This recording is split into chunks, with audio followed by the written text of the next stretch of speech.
al apunte, donde dice que P es para el peso, ¿sí? Si usted lo encuentra como W, es lo mismo, exactamente lo mismo. ¿Sí? Lo único por ahí después se le puede confundir con W cuando demos trabajo. Por eso vi conveniente por ahí de cambiarlo ahora ya antemano para no tener problemas. Lo único, estén atentos porque hay libros que los llaman como W. ¿Sí? Estén atentos cuando veamos trabajo de no confundir peso con trabajo. Pues, ¿sí? Por ahora pueden ponerlo como W y por eso yo le cambié a peso.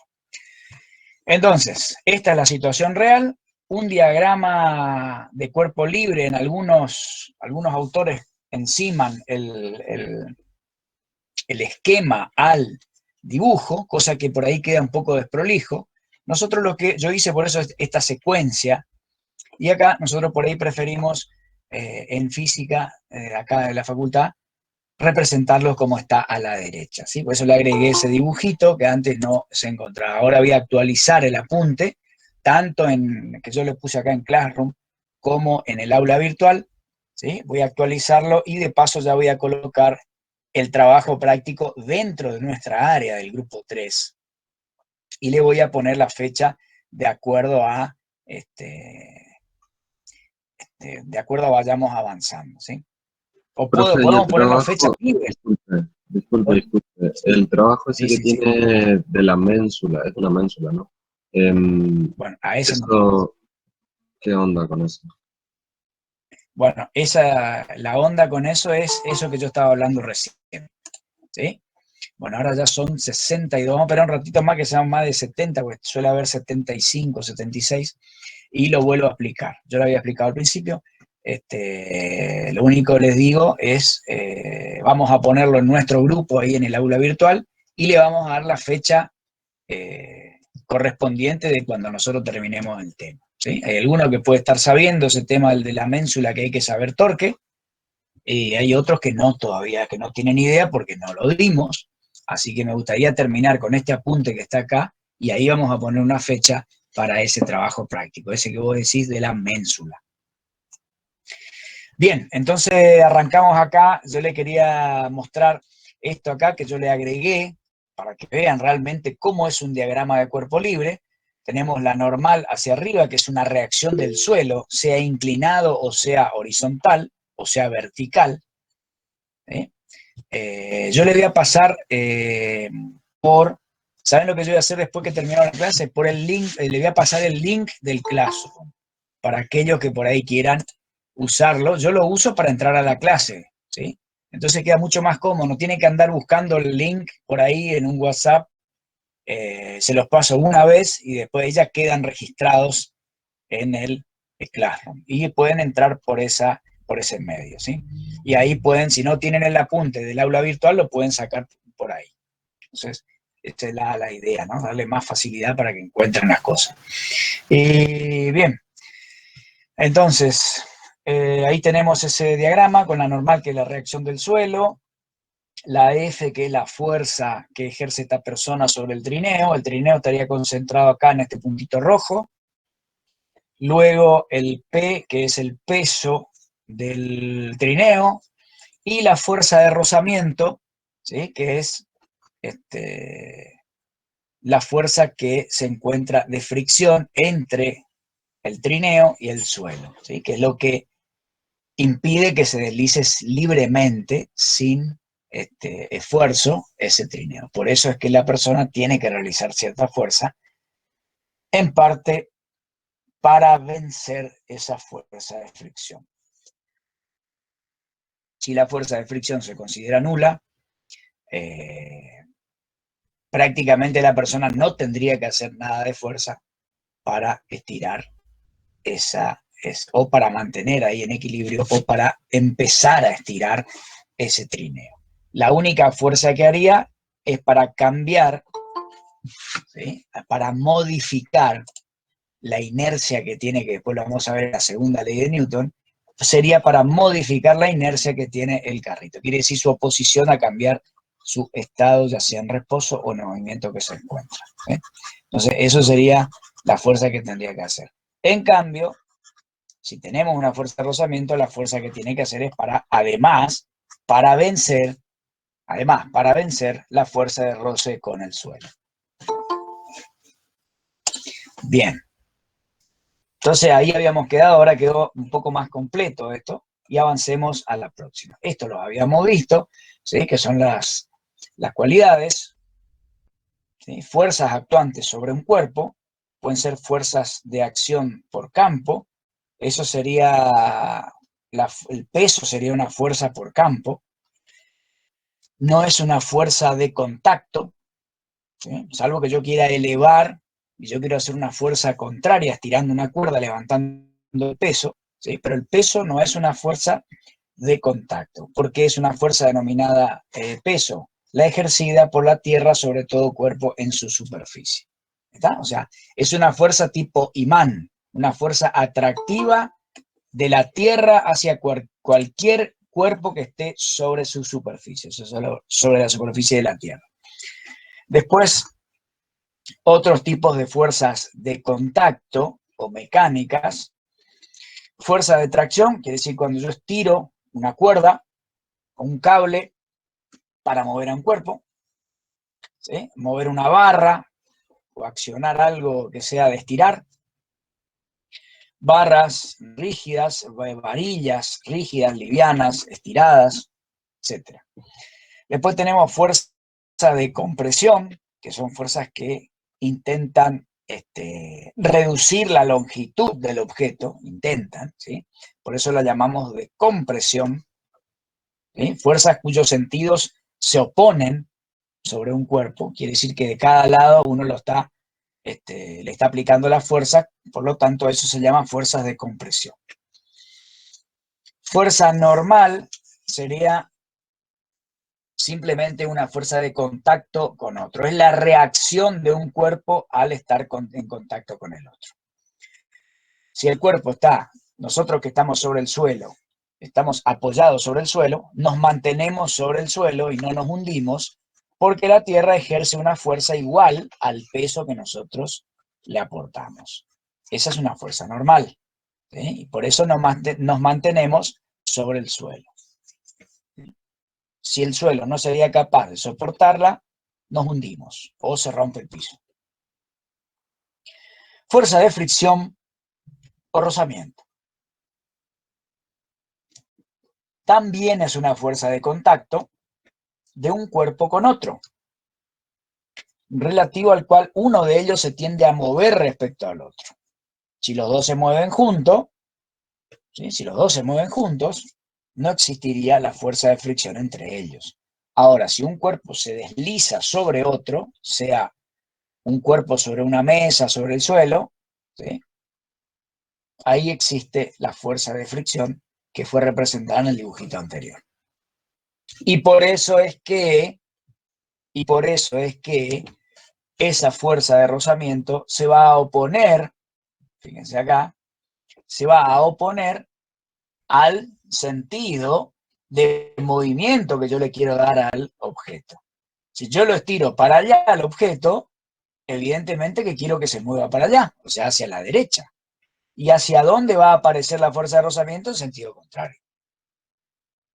¿Sí? Porque ella trata naturalmente de impedir que yo mueva ese objeto. Es una fuerza natural que aparece entre dos superficies en contacto.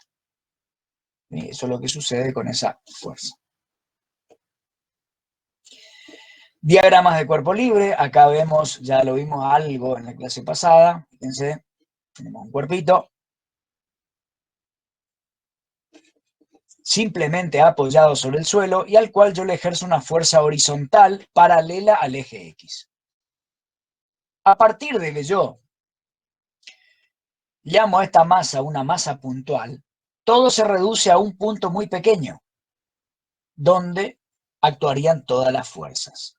Por eso es que, fíjense en este dibujo, si bien la fricción estaría ubicada entre el trineo y el suelo, una vez que yo considero todo esto como un punto, fíjense acá, ¿ven? El punto concentraría todo lo que es el trineo y las fuerzas serían todas concurrentes, o sea, todas saldrían del mismo punto. ¿sí? Eso por ahora es hipotético y sirve para los primeros estudios de estática y dinámica. Bien, a ver, ¿qué más? Acá tenemos otro, bueno, acá tenemos el diagrama de cuerpo libre de este cuerpito, ¿sí? Tenemos la normal, que es la reacción del suelo, W, acá sí lo llama W al peso, igual que acá, ¿sí? Que en el dibujo de la derecha, y tenemos la fuerza lateral que intenta mover este cuerpo, y de esa manera tenemos dibujado el diagrama de cuerpo libre. Esta masa, que tiene cierto peso, que también se lo llama W, ¿sí? Está estirando una cuerda hacia abajo, o sea, su propio peso. Yo intento, vamos a suponer que esto es una lámpara que cuelga de dos tensores. ¿Sí? Entonces, estos tensores, como tienen diferentes ángulos, ¿sí? Tienen diferentes tensiones.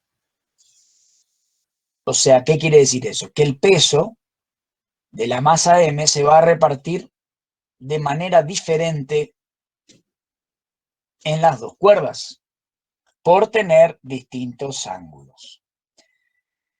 A la cuerda A le llamamos, a la tensión de la cuerda A le llamamos T sub A, y a la tensión en la cuerda B le llamamos T sub B. Como vemos, en el diagrama de cuerpo libre va a ser muy fácil resolverlo. ¿Por qué? Porque lo único que tenemos que hacer ahí es una suma de vectores. Es una suma de 3 vectores. ¿Sí? Es una suma de 3 vectores, pero eso lo vamos a ver en su momento. ¿Sí? Por ahora es solo el diagrama de cuerpo libre. Esta hoja le agregué, ¿sí? Le agregué este gráfico acá, que está la caja de madera esta con las fuerzas actuantes sobre ella, ¿sí? Hay 3 personas que están ejerciendo fuerza sobre ella. Una chica la está estirando con una fuerza horizontal, una fuerza de tracción sería. Este chico lo está empujando con una fuerza de compresión y este señor acá la está estirando también con una fuerza de tracción, pero con una cierta inclinación respecto al eje horizontal. Por su parte, existen fuerzas de contacto también, que son, ¿sí? Acá, la fuerza de rozamiento y la normal, que surge del contacto de la caja con el suelo. La fuerza P es una fuerza de campo, es debido a la atracción gravitatoria de la Tierra. ¿Cómo se representa el diagrama de cuerpo libre de esto? Acá me faltó ponerle DSL. La normal para arriba, la fuerza P hacia abajo, que es el peso, la fuerza de roce hacia la izquierda. ¿Por qué? Porque teóricamente todos intentan mover la caja hacia la derecha. Entonces seguramente que la fuerza de rozamiento se va a oponer hacia el sentido contrario. Y ahí tenemos las 3 fuerzas realizadas. Como la fuerza es un vector deslizante, es lo mismo poner la F3 acá que poner la F3 acá. Después tenemos la F2 que realiza la chica y la F1 que realiza el muchacho que está acá, ¿sí? Entonces eso se traduce en un diagrama de cuerpo libre. Una consulta, profe. ¿Sí? ¿Qué pasaría si la chica estuviera estudiando la caja desde la esquina superior? O sea, ¿se escribiría igual el diagrama? Porque la caja tendería a Ahí, caerse. claro.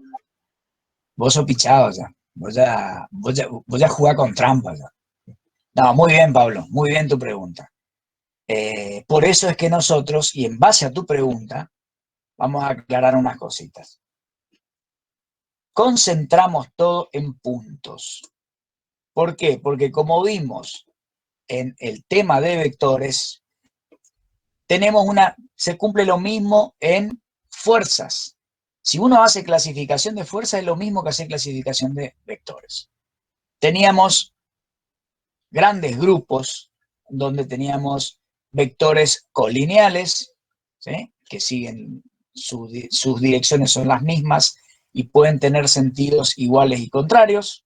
Eso se aplica a fuerzas. Tenemos fuerzas, ¿sí? Concurrentes, después tenemos las fuerzas coplanares que son concurrentes que todas concurren a un mismo punto. ¿Sí? ¿Qué significa eso? Que yo puedo imaginarme que todas las fuerzas salen de un mismo punto. Esa es la manera más sencilla de resolver. ¿Sí? Que es lo que estamos viendo ahora. Ahora, si yo tengo un sistema de fuerzas no concurrentes, por ejemplo, polea, palanca, esa caja, si, como vos dijiste, la chica le aplica una fuerza acá arriba, yo no puedo quedarme solamente con un sistema de fuerzas, nada más para explicar eso. Yo tengo que ir a un tema que yo ya quiero empezar, que es justamente ese trabajo práctico que ustedes tanto lo quieren resolver, ¿sí? Ese tipo palanca. Yo no me puedo quedar solamente con este sistemita de fuerza para resolver eso. ¿Por qué? Porque hay una distancia entre las fuerzas. Y si hay una distancia entre las fuerzas, lo que aparece es torque. Sean para el mismo sentido, sean de sentido contrario, o estén ubicadas donde estén ubicadas. Siempre algo de torque aparece. Ahora, si yo las concentro, las fuerzas como están acá, por eso está la primera parte, solamente voy a tener fuerzas concentradas en un punto y puedo resolver cualquier situación simplemente con la, sí, exactamente, solamente con la sumatoria de fuerzas. ¿Está? Por eso en este mismo apunte está el tema de momento o de torque, que es lo que nos va a salvar la situación y nos va a permitir resolver ese trabajo práctico que ustedes, me imagino que con estas explicaciones lo van a hacer, el 100% lo va a hacer bien, ¿sí? Y no van a tener grandes problemas con resolver ese ejercicio. Bien, entonces acá yo le agregué esto, le copié los colores. La normal siempre va a estar en el apoyo, ¿sí? En el vínculo, también se llama, así como acá está apoyado en el suelo. Esta palanca de primer género también está apoyada en el vínculo o en el apoyo al suelo. ¿Qué hace el suelo? Reacciona con una normal para que esto no se hunda y permite que funcione la palanca. O sea que eso se ve como una fuerza que viene de abajo hacia arriba, como una N así. Sí, es así. Si no, esto se hundiría, lo mismo que esta caja se iría para abajo. Es como que ustedes la ponen en un pozo y quieran que la caja quede flotando. No va a quedar flotando. ¿Sí? Va a hundirse, a caerse, si no existe una fuerza normal que la sostenga. En este caso, el suelo hace ese trabajo, ¿sí? Esa fuerza. Un ejemplo de la palanca de primer género, una pinza, ¿sí? Que el apoyo o la unión está acá, ¿sí? El pivot, y yo ejerzo una fuerza y acá en un extremo y en el otro también de la misma manera, ¿sí? Bien, yo dibujé acá concentradas, como estamos viendo solamente diagrama de cuerpo libre, dibujé las fuerzas como están ahí. La normal hacia arriba, porque voy a tener una reacción del suelo, la fuerza hacia abajo y la reacción, que acá le llama resistencia o reacción, ¿sí? O carga, también hacia abajo. Hoy me preguntaban por el WhatsApp también un ejercicio así como este. Ahora vamos a la palanca del segundo género, el caso de la carretilla, donde yo tengo en un extremo el apoyo, tengo la carga o la resistencia en el centro, entre los extremos de la barra, y en el otro extremo de la barra tenemos la fuerza. ¿Sí? Fíjense, hasta ahí podemos llegar con esto, explicando las máquinas simples. Ahora, si yo le hago una pregunta, o ustedes me podrían haber hecho la pregunta, no podríamos contestar esa pregunta. ¿Cuál es? ¿Por qué yo hago menos fuerza con la carretilla y por qué no lo levanto directamente al peso? ¿Por qué uso la carretilla? ¿O por qué uso la pinza? ¿O por qué uso una palanca común y corriente? Porque esto todavía no es suficiente para explicarlo. Es como que yo le diga, ¿por qué ustedes ajustan con una llave, una tuerca? ¿Y por qué no ajustan con la mano si hacen la misma fuerza? Porque con esto que estamos viendo todavía no es suficiente. ¿Sí? Entonces, segundo género tenemos así, graficamos las fuercitas en un sistema de diagrama de cuerpo libre. Y en el último caso, que es el rompenueces o la pinza de este tipo. Algunos también ponen el ejemplo de la caña de pescar, donde tenemos en un extremo, al revés que el anterior, en un extremo la carga, ¿sí? En un extremo la carga, entre un extremo y el otro tendré la fuerza que yo estoy haciendo, y en el otro extremo tendré el apoyo, ¿sí? Bien, o el vínculo. ¿Está, chicos? Profesor, Acá tenemos, sí. si en la imagen esa que nos mostró el chico de remera blanca estuviese estirando la caja hacia su lado también, la fuerza de rozamiento tendría el mismo sentido. No, excelente pregunta. Hay que ver, ahí habría que ver. Yo acá me jugué y puse la fuerza de rozamiento porque sé que toda la otra fuerza están hacia el otro lado.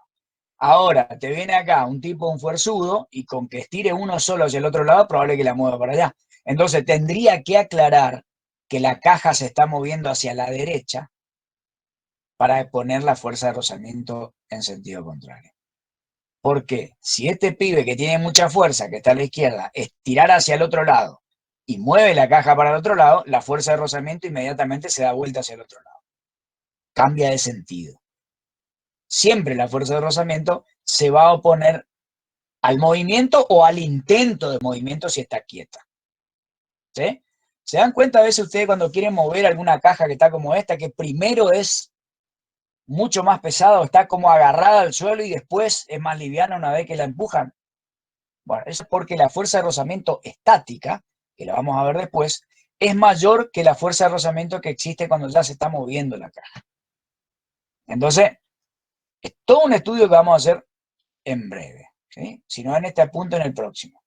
Pero a eso es lo que voy. Bien tu pregunta, porque depende. Si el chico este, que el de remera blanca que vos decís, está ejerciendo una fuerza en sentido contrario a la que ejerce ahí, habría que analizarlo, habría que aclarar. Ojo que este pibe está haciendo mover la caja hacia la izquierda, entonces la fuerza de rozamiento automáticamente pasa a tener sentido contrario. ¿Sí? ¿Quedó claro? Bien, acá hay un caso, como el que vimos hace un ratito. Fíjense que hay una caja colgada, acá la masa suspendida de dos cuerdas. En este caso, los ángulos son iguales. Por eso acá le llama T y T. ¿Sí? No tiene otra letra que T porque son iguales. ¿Por qué? Porque las alfas o los ángulos son iguales. Entonces, ¿cuánto va a valer cada tensión? Lo mismo. Se van a, entre comillas, repartir la carga. Entonces, tengo este peso, acá esta masa que tiene un peso tal, de M por G, cuelga y cada componente va a tener que tener el mismo valor para que eso quede en equilibrio. Si se cumple eso, la caja se queda en equilibrio. Lo mismo pasa con el peso. Estas dos componentes, por tener el mismo ángulo, tienen el mismo valor. ¿Sí? Bien. Ahora el caso del plano inclinado, que lo estábamos viendo la clase pasada. Acá vamos a suponer, porque acá no está teniendo en cuenta la fuerza de rozamiento. Lo único que considera es la normal, que es una fuerza que no aparece en este punto. ¿Por qué? Porque no está apoyada en ningún lado, la masa o la caja esta. Entonces no aparece la normal. Esto que está apoyado sí hace que aparezca una normal. ¿Cómo la normal? Perpendicular al suelo donde está apoyado el objeto estudiado. Si está inclinado, la normal va a ser inclinada, o sea, perpendicular a esa superficie inclinada. Esta fuerza F correspondería a la fuerza que impulsa el motor al auto. Y esta M por G sería el peso del auto. ¿Sí? Que se reparte en un eje X, que acá lo toma para arriba positivo, y un eje Y perpendicular al mismo.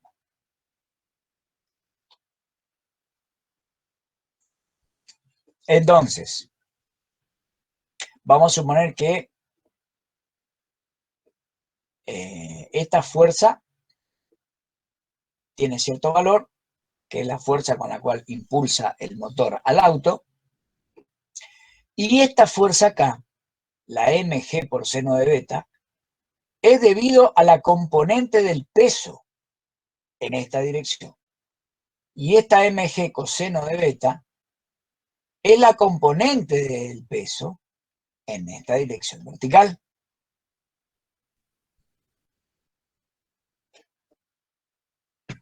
¿Se entiende hasta acá, chicos? Yes. Sí. Sí, se Muy entiende, bien. profe. Me alegro. Claro. Ahora, tenemos esto. ¿Sí? Una masa suspendida y apoyada. Tenemos hay un problema más adelante que es con estas masas. Tenemos una polea, dos masas y cada una con su diagrama de cuerpo libre. Acá, por ejemplo, la masa 1 va a tener su peso, su normal. ¿Por qué tiene normal ese? ¿Y por qué no tiene normal este? Porque este acá está apoyado. Y esta N es la reacción del suelo donde está apoyado. Entonces tenemos la normal, el peso y, por supuesto, la tensión de la cuerda. ¿Sí? Ahora, sí, eso es la masa 1. ¿Sí? Ahora, si analizamos la masa 2, vamos a ver que tiene, por un lado, el peso de la masa 2 y que lo está tirando hacia arriba la tensión de la cuerda.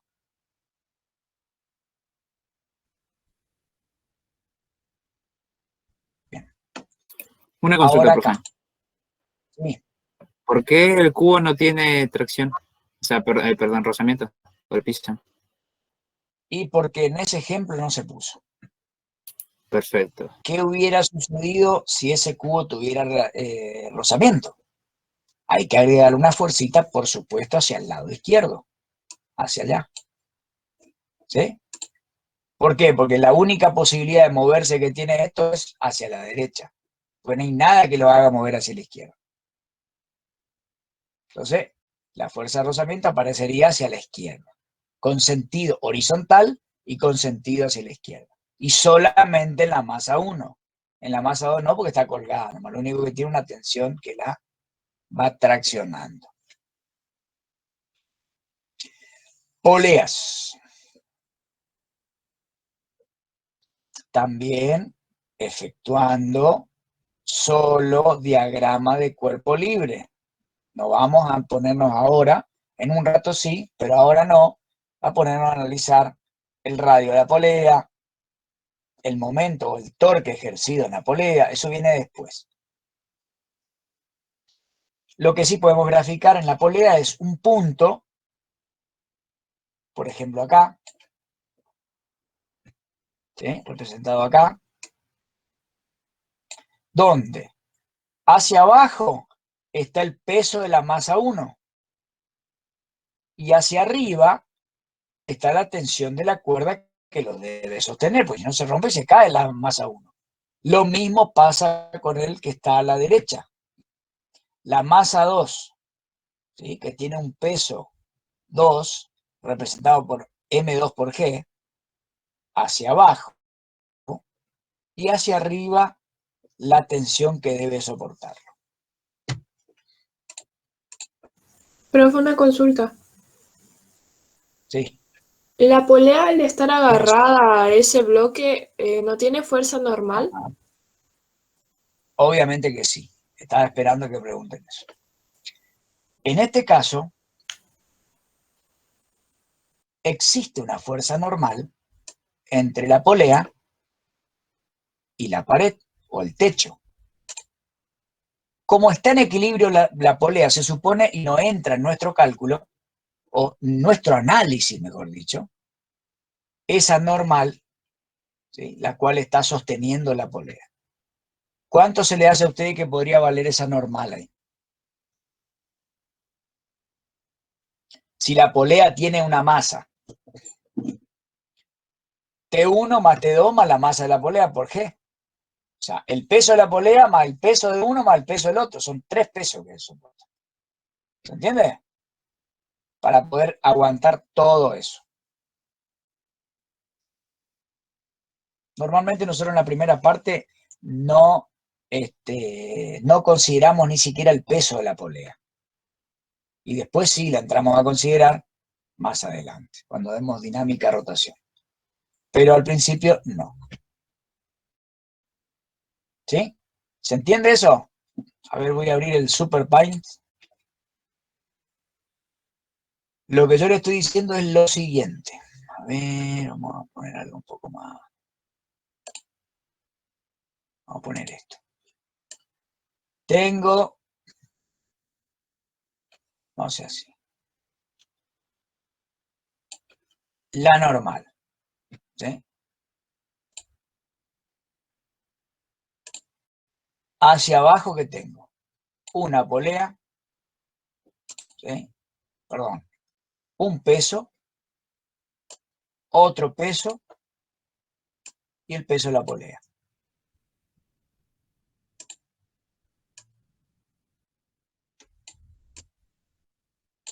¿Sí?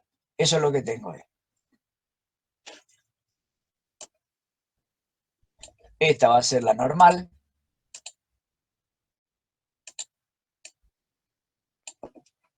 Este va a ser el peso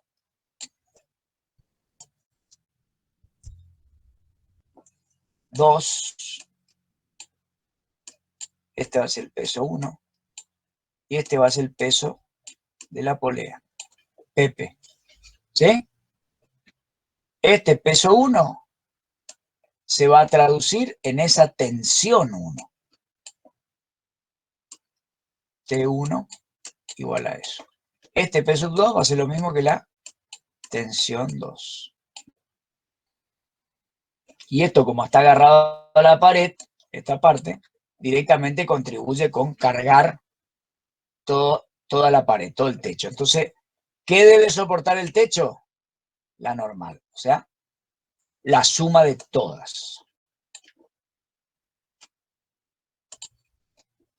¿Se entiende? Sí, profe. Bien. Sí, se entiende, profe. Bueno, bien. Ahora acá vamos a hablar un poquito de centro de gravedad y centro de masa. Centro de gravedad es un punto de aplicación y después vamos a hablar también del baricentro, de otro centro también. Tenemos 3 centros, acá está, el baricentro que lo vamos a ver después, el más fácil de todo. Centro de gravedad es el punto de aplicación de una fuerza llamada peso. O sea, ¿dónde yo coloco el punto de aplicación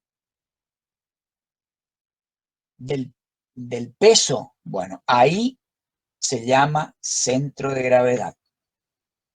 Como los cuerpos que estudiamos nosotros son de masas relativamente pequeñas, o de tamaños, mejor dicho, no de masa, de tamaños relativamente pequeños,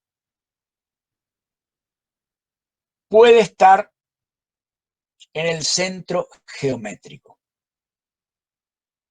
¿Sí? O sea, yo tendría que analizar, si el cuerpo es muy grande, yo tendría que analizar la fuerza de atracción gravitatoria en la base, en el medio y en el extremo, y sacar una fuerza de atracción gravitatoria promedio, o sea, un peso promedio, de esa torre sería. ¿Sí? Quizás el centro de gravedad, en un caso como ese, por ejemplo, las torres de Dubái, no coincidan con el centro geométrico, porque su altura es tan grande, o sea, tan extensa, que su centro de gravedad o su atracción de la gravedad es cambiante a medida que uno va subiendo. ¿Sí? Entonces, ese es un caso muy especial. Nosotros, para los cuerpitos que usamos, el centro de gravedad puede coincidir con el centro geométrico. ¿Sí? Uno tiene un rectángulo. Por ejemplo, a ver, yo quiero saber hubiera puesto el rectángulo, ¿no? Sí. Por ejemplo, yo quiero saber el centro de gravedad de ese rectángulo. ¿Y qué hago? ¿Dónde va a actuar el peso en un rectángulo? Le tiro las dos coordenadas. ¿Sí? Y ahí estaría. A la pucha que salió feo, así. Y ahí estaría representado el punto de aplicación, ¿sí? Del peso de ese cuerpo. ¿Está? Si es un redondo, su centro. O sea, aproximadamente coincidirá con su centro geométrico. ¿Sí? Entonces es donde va el punto de aplicación de la fuerza peso. Es el punto de aplicación de la resultante de todas las fuerzas de gravedad que actúan sobre las distintas porciones materiales del cuerpo.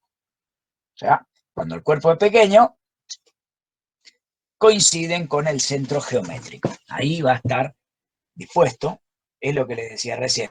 Si uno tiene, por ejemplo, que nosotros siempre usamos el típico rectangulito, ¿sí?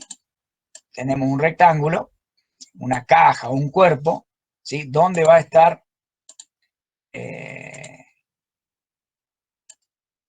su centro, el punto de aplicación de su peso? Y aproximadamente su centro geométrico. ¿Sí? Ahí va a estar el peso. Bien.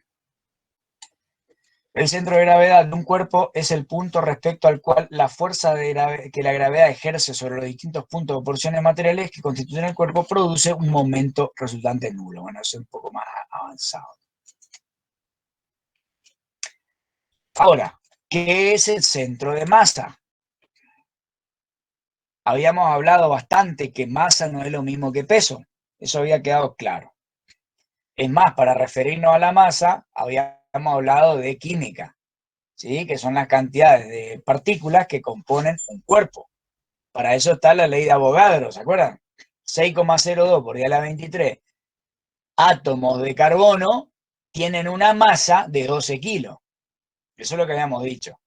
Si no, no se entendería cómo, por ahí dicen, la masa atómica del carbono y ustedes dicen 12 kilos y se imaginan que es un átomo con una pelota de fútbol, ¿no?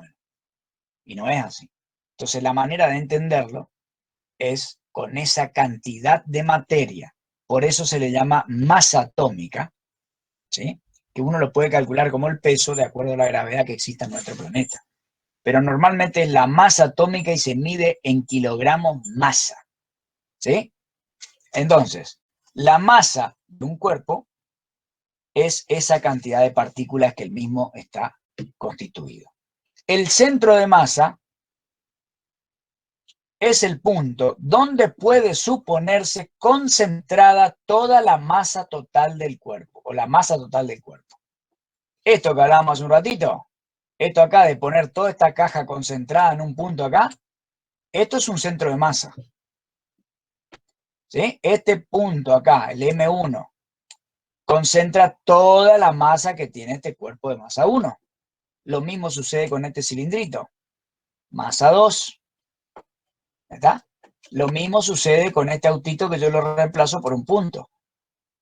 ¿Sí? Está el auto muy chiquitito dibujado ahí, pero es un punto. Entonces, el centro de masa es un punto donde yo concentro toda la masa del cuerpo. ¿Dónde está ubicado? Como nosotros vamos a suponer que todos los cuerpos tienen una distribución de masa, quiere decir que todos los átomos están dispuestos uniformemente, ¿sí? Que no hay densidades mayores en un punto que otro de un cuerpo, suponemos que el centro de masa también va a coincidir con el centro geométrico, porque son figuras pequeñas o cuerpos pequeños. Hablo cuerpo pequeño, que es un auto, un avión, una bicicleta. Esos son cuerpos pequeños, ¿sí? Y yo puedo concentrar su masa en un punto. Para los estudios que vamos a hacer acá en Física 1. ¿Sí? ¿Por qué? Porque después dice, un automóvil va a 80 y uno pone un puntito nomás. Y uno dice, ¿dónde está el automóvil? Bueno, en ese puntito está concentrada la masa. ¿Sí? El centro de gravedad coincide con el centro de masas cuando el campo gravitatorio es uniforme. ¿Sí? Acá dice, refiriéndonos al centro de gravedad. ¿Sí? Cuando el campo gravitatorio es uniforme. Y eso se da cuando los cuerpos son pequeños. El ejemplo que le di, la Torre de Dubái, el campo gravitatorio empieza a cambiar a una altura de más de 400 metros. Entonces ahí se tiene el centro de gravedad es distinto al centro de masa. ¿Sí? Y como no es muy homogénea la distribución de masa, también es distinta al centro geométrico. ¿Sí? Bien. Como los cuerpos que nosotros estudiamos son pequeños y el campo gravitatorio es uniforme en ellos y su masa está uniformemente repartida, el centro de gravedad coincide con el centro de masa y coincide con el baricentro. Este es el más fácil, ya les dije. El baricentro de una sección es el centro geométrico de la figura. Bien ahí. O sea, ahora, yo si hago este ejemplito, dibujo otro para que ustedes, vamos a sacar este, dibujo otro rectángulo, mejor dicho, un triángulo y un rectángulo y un redondo. Esto parece una clase de geometría, ¿no? Ahí. ¿Cuál es el centro geométrico de un círculo? El centro. Ahora sí, tienen la libertad porque es geométrico. ¿Cuál es el centro geométrico de un rectángulo? Yo trazo dos diagonales y el centro geométrico es el cruce de la diagonal. Ahí por definición. ¿Sí? Por eso es más fácil. Ahora, ¿cuál es el centro geométrico de un triángulo? Es más fácil todavía. ¿Cómo era ese? Desde el vértice perpendicular al lado opuesto. Desde el vértice, o no, a la mitad del lado opuesto, así era. Desde el vértice a la mitad, así era. Y del vértice a la mitad del lado opuesto. Y ahí tengo el baricentro del triángulo. ¿Está?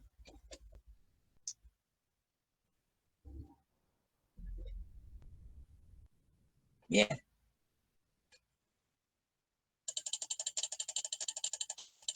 Bien. Sigamos acá. Por ejemplo, voy a hallar el baricentro. Se calcula el área. ¿Sí? Acá primero aprendemos a calcular el área y después vamos a ver por qué después, para poder calcular el baricentro cuando es una figura rara. ¿Sí? Cuando es una figura regular, ¿sí? El baricentro es, por ejemplo, como dijimos recién, hay métodos para calcularlo, ¿sí? Es trazando diagonales, o depende si es un triángulo o si es un círculo, también es muy sencillo. Ahora, fíjense una sección, esto es para una figura simple. Ahora, cuando la figura es compuesta, ¿cómo hacemos? Por eso necesariamente tenemos que aprender y ver qué áreas tienen. ¿Por qué? Porque hay un método que me permite calcular ese baricentro de esa figura. O sea que a partir de ahora podemos considerar, sin mucho error, que el baricentro coincide con el centro de gravedad y el centro de masas. Pero ¿por qué le hice tanto hincapié y le dejé escrito todo esto? Para que ustedes recuerden que son definiciones diferentes. ¿Sí? En algún lado tiene que estar escrito. ¿Sí? Por ejemplo, de un cuadrado o de cualquier cuadrilátero, yo trazo las dos diagonales y he hallado el centro de gravedad, el centro de masa o el baricentro. ¿Sí? Puedo por ahora decirlo sin mayor error de cualquiera de las formas. Si estamos hallando si estamos usando, o sea, el centro de gravedad, iba a decir, si queremos usar el centro de gravedad, es porque estamos usando peso y otras fuerzas. ¿Sí? Cuando veamos más adelante momento de inercia o algunos otros conceptos que vienen después, podemos empezar a hablar. ¿Por qué? Porque ahora no tiene masa el cuerpo ni forma. Ahora cuando tenga masa y forma, A lo sumo va a tener masa en un rato porque tiene peso, pero no tiene una forma. Ahora, cuando yo tenga que darle una cierta forma, sí va a importar el, el centro de masas. Bueno, acá está, como es en un triángulo, ¿ven? Triángulo cualquiera, entre el vértice y la mitad del lado opuesto. Y si es un paralelogramo, también las diagonales, y si es un círculo, por supuesto, también. No hay muchas más figuras simples, ¿eh? Después de ahí yo la empiezo a complicar. Aquellos que vienen de alguna escuela técnica que hicieron la parte de construcciones, van a conocer y se van a familiarizar con estos perfiles. Con estas son secciones de perfiles, ¿sí? Y lo usan a este cálculo de centro de gravedad, o el baricentro, que se llama. ¿Cuál es el centro de esta pieza? No es muy fácil. De esta sí es Por la fácil. inercia. ¿Por qué? Porque es, sí, el momento, para el momento de inercia. Se usa para el momento de inercia. Pero lo que se halla es el baricentro. El baricentro dijimos que es el centro geométrico, ¿sí? El centro geométrico de un perfil I, que le llamamos los mecánicos, y ustedes le llaman el doble T, los de construcciones, en definitiva es lo mismo. Este es muy sencillo determinarlo porque es una pieza simétrica. Yo sé que el baricentro va a estar acá, en el centro de este rectángulo. Ahora, si me toca un perfil tipo C, ya no es lo mismo. Sé que va a estar centrado en su altura, pero no sé muy bien dónde va a estar, inclusive va a estar afuera del perfil. En este es muy sencillo, porque está centrado. En este no es tan sencillo, es como el C, no es tan sencillo. En este tampoco. O sea, ninguno, excepto el primero y el tercero, los otros todos tenemos que recurrir a un método para encontrar el baricentro o el centro geométrico de la figura, ¿sí? ¿Cuál es? Un metodito muy fácil que consiste en hallar el área primero de cada una de las partes, ¿sí? Y luego establecer un sistema de ejes en algún punto. A mí se me ocurrió en este perfil L colocarlo acá, ¿sí? Y de esa manera multiplicar el área, por ejemplo, en el caso de A, el área por XA. ¿Qué es XA? La distancia desde su baricentro al eje que yo establecí acá al costado. Acá está XA. Esto no es para que lo capten ya, ahora en 5 segundos, sino que yo les comento cómo es y ustedes lo van a tener que ir, mirar y saborear bastante, ¿sí?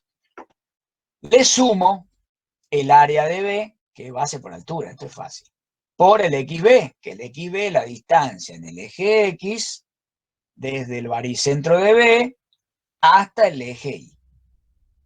¿Sí? Para hallar, eso es para hallar la coordenada del centro de gravedad o del baricentro, en este caso coinciden, de una sección como esta. Lo mismo hago en Y, ¿sí? Es el área de A por la distancia entre el baricentro de A y el eje X, ahora, sumado al área de B por la distancia entre el baricentro de B y el eje X. Cuando hago eso me da las dos coordenadas, que son lo mismo que hacer la coordenada del centro de masa. Lo único que en lugar de área trabajamos con masas, ¿sí? Esto lo vamos a desarrollar más adelante. Por ahora simplemente es para que lo vayan viendo. Ahí en el mismo práctico más adelante van a ver que hay unas formas como esta que vimos acá y les pide algo de eso. Primero estamos dando, no se olviden, no se asusten. Primero estamos dando la teoría y cuando desarrollemos el práctico vamos a decir, ¿se acuerdan que en la teoría está esto? Y ahí lo resolvemos. Por eso no se precipiten. ¿Qué pasa si la chapa tiene un agujero?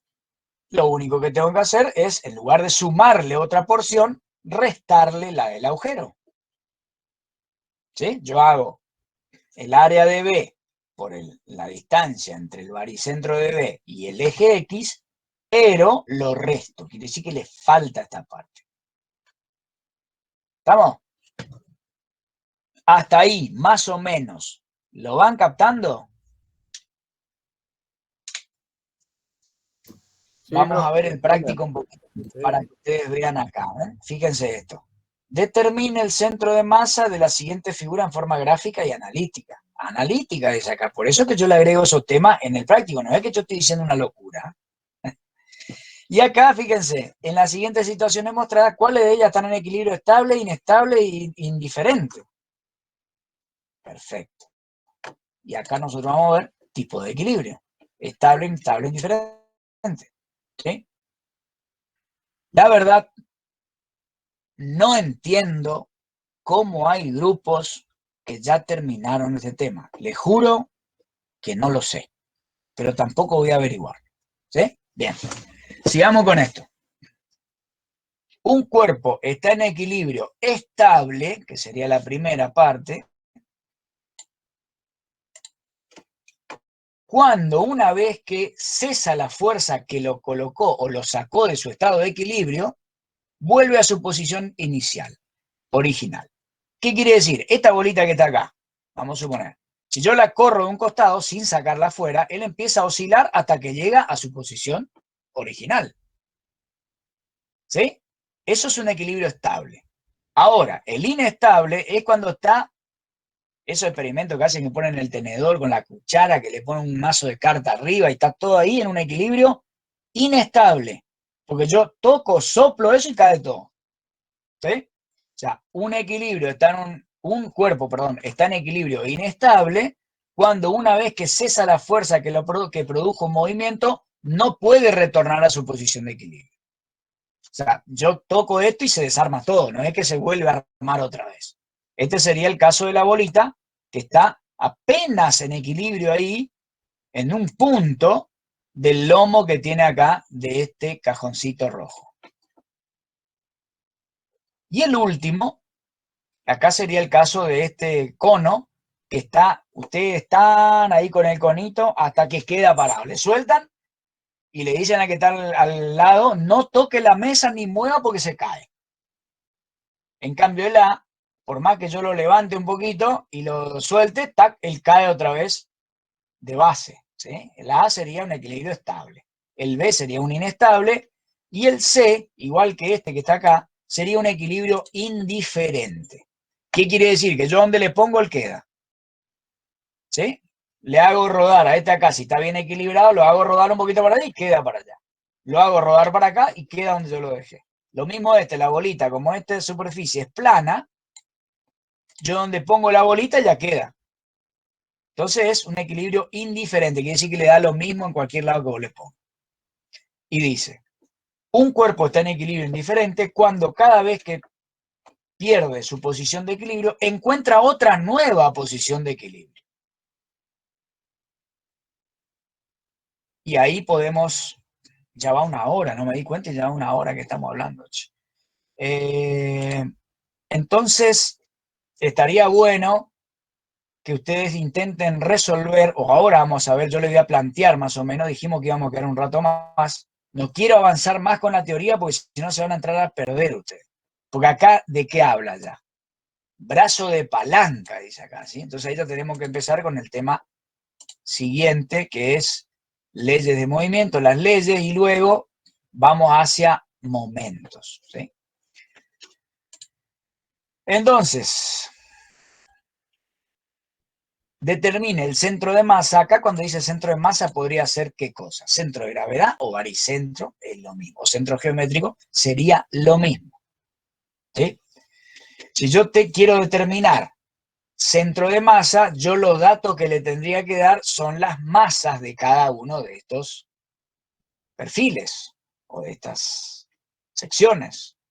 Ahora, si yo quiero calcular el baricentro, yo le tendría que dar las dimensiones de estas figuras para que ustedes logren sacar las áreas, tanto del cuadrilátero como del triángulo, ¿sí? Como de esta pieza, que es un tipo perfil rectangular hueco, ¿sí? Forma gráfica es muy fácil, ¿por qué? Porque directamente tiro las diagonales, como en este caso, acá tiro esas líneas que van desde el vértice hasta la mitad del lado opuesto, y de este también tiro las diagonales y los centro acá. Estaría sacado en forma gráfica. Ahora, en forma analítica, ¿sí? Tendríamos o que darle dimensiones si queremos sacar el baricentro, o darle masas, ¿sí? Y dimensiones si quiero sacar el centro de masas. ¿Ah? Por ejemplo, volvamos acá. Profe, una consulta. ¿Va a Sí, tomar asistencia ahora enseguida o va a tomar después? qué bien, Julián, siempre apuntando eso. Ahí está, ahí he tomado asistencia. Dale, gracias, Ahora profe. por eso mismo te voy a poner ausente. No, no, mentira. Esta Bueno, niña, a ver si está presente. me parece bien, profe. Julián viene con Ya asistencia, está. nomás, profe. Sí, No, no, profe, hoy tranquila, estoy yo conectada con mi nombre. le conozco. ¿Está Talía por ahí? Sí, profe, estoy conectada con mi nombre hoy. Ah, bien, ahí aparece, ahí aparece. Perfecto. Perfecto. Muy bien. Bien ahí. Mejor porque, viste, por ahí yo me olvido o queda ausente, así que ahí estamos. Bien, volvamos a esto. ¿Vieron? O sea, yo no puedo hallar un centro geométrico o baricentro o centro de masa si yo no le doy medida a esto. Así solo no lo puedo calcular. ¿Sí? Ustedes le pueden poner cualquier medida ahí, o por ahí solo letras, o hacer algo como dice acá. ¿Sí? Sacar el área de A, nombrar, por ejemplo, qué sé yo, a este rectángulo que está acá. Vamos a los SuperPaints.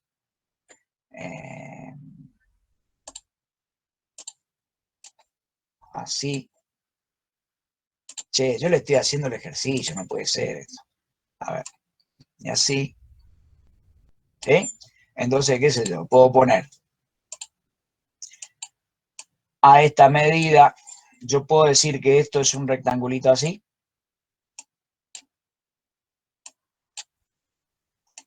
¿Sí? Y estos son, tengo dos rectangulitos así, y tengo dos rectangulitos así, y este tengo dos rectangulitos así, y dos así.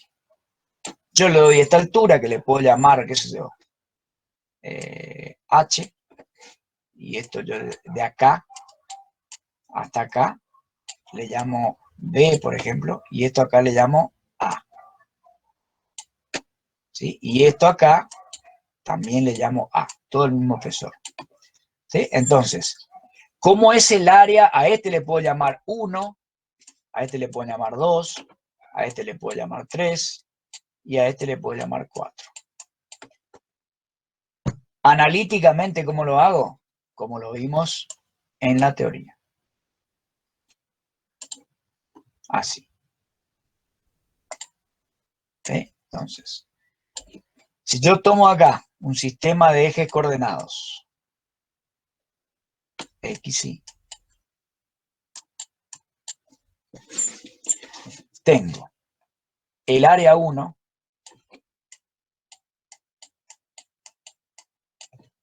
sería A, o sea, base, por altura, que es la H. ¿Sí? El área 2, que sería esta que está acá, tengo base por la altura acá sería A. El área 3 sería igual al área 1, igual al área 3. Y el área 2, el área 4, perdón, sería igual al área 2. ¿Sí? Esas son las áreas. ¿Por qué? Porque yo necesito las áreas ¿para qué? Para hacer este método que está acá. Entonces yo determinaré, ¿sí?, la coordenada X del centro de gravedad o el centro de masas, van a coincidir. O sea, yo con medida puedo obtener también el centro de masa. De la siguiente manera, como dice acá, ¿sí? Sería área 1 por X1. Ahora vamos a ver con rojo qué es X1. Lo atienden una vez y ya les va a ser fácil. Es la distancia. ¿Cuál es el baricentro de 1? Acá la mitad de esta. Esta distancia es. Es la mitad de A. Eso es X1. ¿Sí? Dividido. Acá área 1 más área 2 más área 3 más área 4. ¿Cómo cuesta escribir con esto? A ver, ahí. Y arriba, ¿qué tenemos? Más, ahora, área 2 por X2. ¿Dónde está X2? Desde acá hasta acá. Y desde acá hasta acá. Bueno, por acá más o menos va a ser. Este sería el baricentro de 2. Y la distancia al eje Y sería esta. Sería A más la mitad de B. O sea, X1 es igual a A sobre 2. X2 es igual a A más, siempre hacia el eje Y, más la mitad de B. Chicos, ¿se entiende esto o hacen captura ustedes o no? Hagan captura, aprovechen ahí todo, porque si no después se le va a olvidar esto. Vamos a sacar X3. A ver, X3, esto va a ser, porque yo ahora voy a hacer área 3 por X3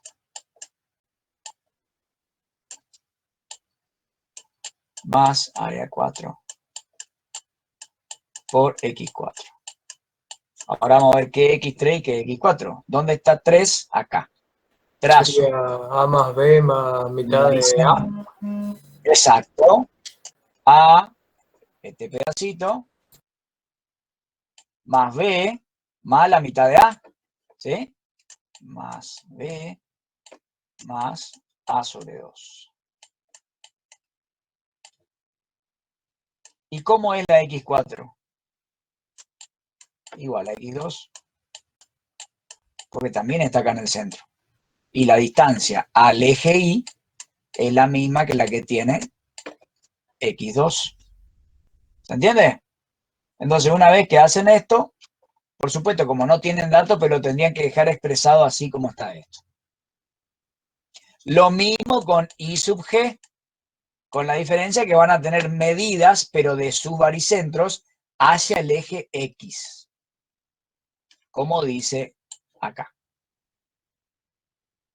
Tendrían que mirar con mucha paciencia, darle a ustedes las medidas, si les gustan las medidas como yo puse acá, pónganle como están ahí, y de esa manera quedaría expresado en forma analítica, ¿sí? Este es el único complicado. Este acá, como son figuras simples, ¿sí? Directamente es muy sencillo. Es muy sencillo, ¿sí? Acá le va a dar en la mitad del cuadrado y acá le va a dar 1/3 de la longitud. Van a ver después que le tienen que dar eso. De la misma manera lo trabaja, ¿sí? Bueno, y después estas situaciones mostradas tienen que determinar si el equilibrio es estable, inestable o indiferente. Yo diría que el primero es estable. ¿Sí? El segundo es estable. El tercero, el cuarto son inestables y el último es indiferente. ¿Hay manera de comprobar eso? ¿Justificando las respuestas? Sí. ¿Cómo? Con el centro de masa o el centro de gravedad. Pero eso, por ahí vamos a dejarlo para que ustedes lo investiguen un poquito. Bien, chicos. Hasta acá llegamos con el tema de equilibrio. La clase que viene vamos a ver leyes de Newton, ¿sí? Equilibrio de fuerzas, cómo se logra un equilibrio, el equilibrio de fuerzas, ¿sí? Y vamos a hacer algunos ejercicios parecidos a lo que tienen en el práctico, ¿sí? Vamos a empezar con el 12 y vamos a ver si podemos llegar ya a desarrollar momento o torque que viene después de este tema, ¿sí? Tenemos que ver algo de vínculos y ahí sí podemos analizar el torque o momento de una fuerza, ¿sí? Que es el último tema que hay acá y con eso podrían terminar el práctico y resolver muy fácilmente una especie de ejercicio como evaluativo, pero no es una nota de evaluación. Es para saber si aprendieron a hacer nada más, ¿sí? Bien. Bueno, chicos, ¿alguna pregunta hasta acá?